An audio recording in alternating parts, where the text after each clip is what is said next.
नमस्कार।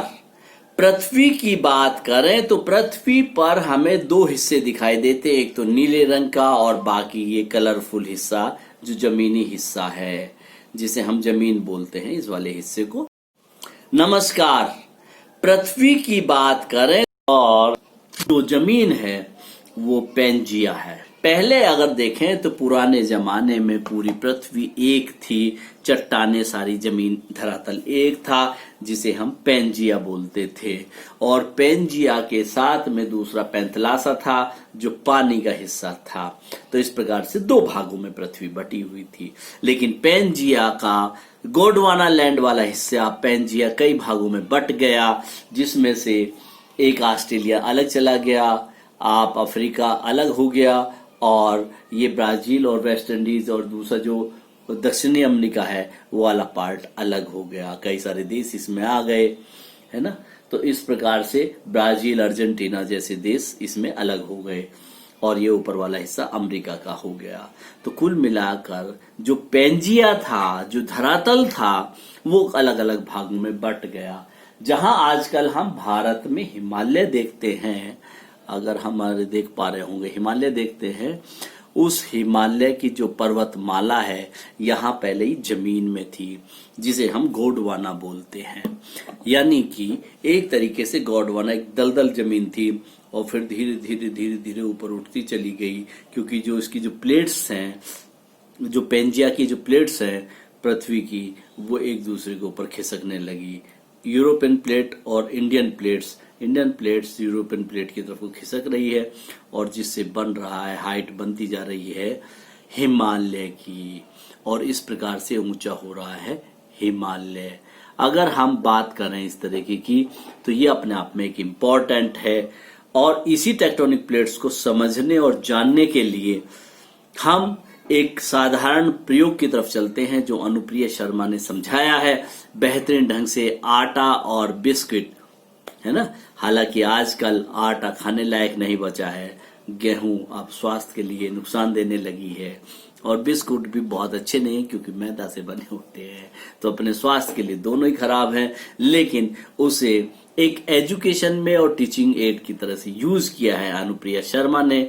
आइए देखते हैं उस वीडियो को और समझते हैं कि टेक्टोनिक प्लेट्स किस तरह से रिएक्ट करती हैं और किस तरह का व्यवहार पृथ्वी पर देखने को मिलता है। तो चलिए चलते हैं अनुप्रिया के पास।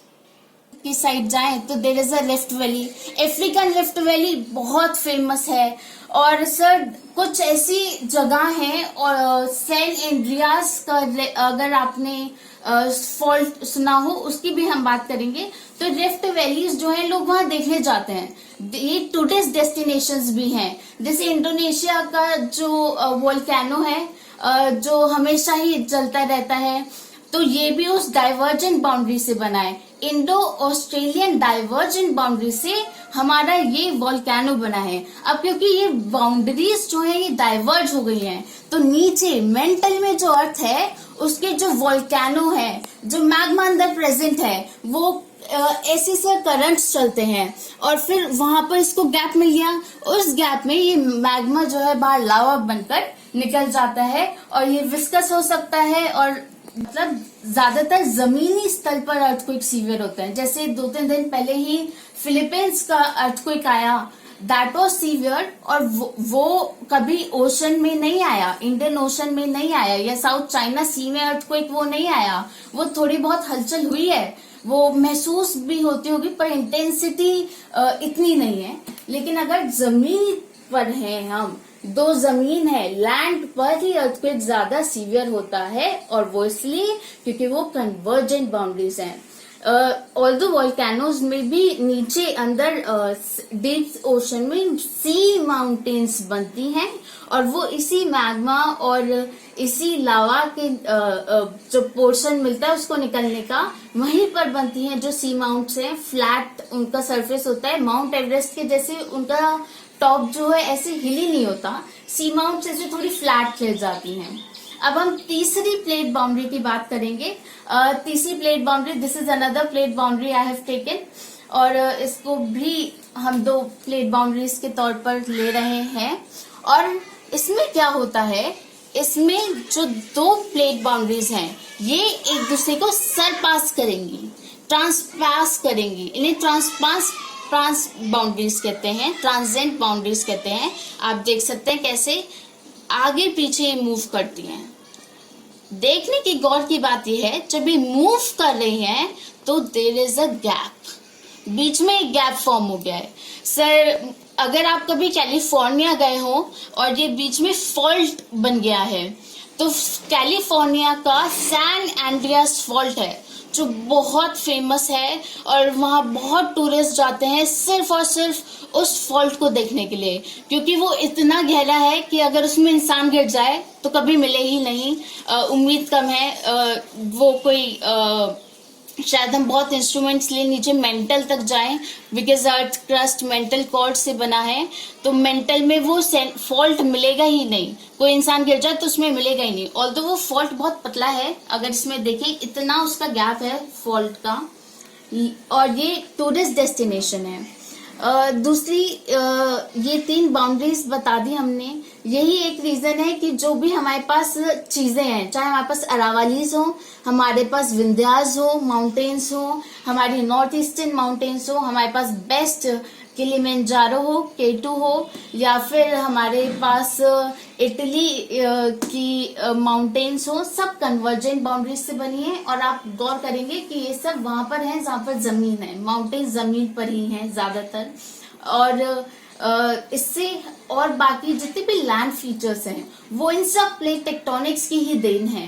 तो ये इम्पोर्टेंट है। हम बहुत बार गुस्सा करते हैं, हम बहुत बार कहते हैं कि ये प्लेट टेक्टोनिक्स क्यों है और ये तो अर्थ पे होनी ही नहीं चाहिए थी, पर ये प्लेट टेक्टोनिक्स बहुत जरूरी है, क्योंकि अगर ये प्लेट टेक्टोनिक्स या प्लेट्स की बाउंड्रीज मूव नहीं करेंगी तो हमारी अर्थ, जो कि अपनी ब्यूटीफुल लैंडस्केप के लिए फेमस है, हमारे पास फिर माउंटेन्स नहीं होंगे देखने के लिए। जैसे अगर मैं मार्स का बताऊं सर, मार्स के पास सोलर सिस्टम का सबसे बड़ा वोल्केनो है, ओलंपस जिसका नाम है। लेकिन इंटरेस्टिंग बात यह है कि मार्स के पास प्लेट्स नहीं है, प्लेट बाउंड्रीज नहीं है। वो जो वोल्केनो मार्स पे बना है, मार्स जो है हर देश का इंटरेस्टिंग प्लैनेट है, चाहे वो यूएस हो, चाहे हम हो, हमारा खुद का मंगल मिशन है इसरो का, तो मार्स तो हर प्लैनेट का इंटरेस्टिंग पार्ट है। लेकिन मार्स पे जो वोल्केनो है वो प्लेट टेक्टोनिक्स से नहीं बना है। तो हमें ये नई डिस्कवरी पता चली है कि वोल्केनो जो है वो अप वेलिंग से बन सकते हैं, जो पानी के अंदर प्रेशर चेंजेस की वजह से, कि ऊपर हाई प्रेशर नीचे जाए और नीचे की कोई भी चीज लो होने की वजह से ऊपर स्पेस ऑक्यूपाई करे। शायद ब्लड प्रेशर में भी कुछ ऊपर नीचे इस तरह का आई बिलीव रहता होगा। I am not that good at biology, लेकिन उसी तरीके से अप वेलिंग होती है। नीचे की लो प्रेशर की जो चीजें हैं वो, क्योंकि ऊपर हाई प्रेशर की चीजें इधर मूव कर रही हैं, तो ये लो प्रेशर की चीजें ऊपर की तरफ आ जाती हैं, और ये ऊपर के आने की वजह से वो मैग्मा ऊपर आया है, जहां पर कि ये वोल्केनो बना है। मार्स प्लैनेट पे ये वोल्केनो बना है। आई थिंक ये प्लेट ऑल्दो हम इंसानों की एंथ्रोपोजेनिक फैक्टर्स की वजह से हमने बहुत ज्यादा डेंसिटी डाल दी है। दिल्ली में सबसे ज्यादा अर्थक्वेक्स आते हैं कन्वर्जेंट बाउंड्रीज की वजह से, और कुछ फॉल्ट्स 6-7 फॉल्ट हैं दिल्ली के सराउंडिंग में। इसलिए दिल्ली जो है इंडिया में बहुत हॉटस्पॉट रहता है अर्थक्वेक का, और सीवियर अर्थक्वेक आने के फ्यूचर में भी चांसेस हैं। अभी जून जुलाई में तो लगातार 2-3 अर्थक्वेक्स हमारे पास आए हैं, उसको मेजर भी करा जाता है सिस्मोग्राफ के थ्रू। लेकिन पॉइंट ये है कि दिल्ली ही में ही क्यों ये सारे अर्थक्वेक्स आ रहे हैं, क्योंकि हम इंसानों ने वहां इतना ज्यादा डेंसिटी, पॉपुलेशन डेंसिटी, चाहे हम कंस्ट्रक्शन की बात करें, आप किसी भी चीज के ऊपर कितना ज्यादा वेट पोर कर देंगे, नीचे हलचल होनी लाजमी है। और कुछ फोल्ट सराउंडिंग में, उसकी लोकेशन भी कुछ ऐसी ही है दिल्ली की। सोनीपत फोल्ट उसके पास है, इधर हस्तिनापुर फोल्ट है, बीच में दरारें हैं नीचे मेंटल में अर्थ के, एस्थेनोस्फेयर हम उसको बोलते हैं अगर मैं पर्टिकुलर टर्म की बात करूं, तो वहां पर ऑलरेडी फॉल्ट है। तो अगर कोई पूछे और ये जानना चाहे कि दिल्ली ही क्यों जहां अर्थक्वेक्स आ रहे हैं,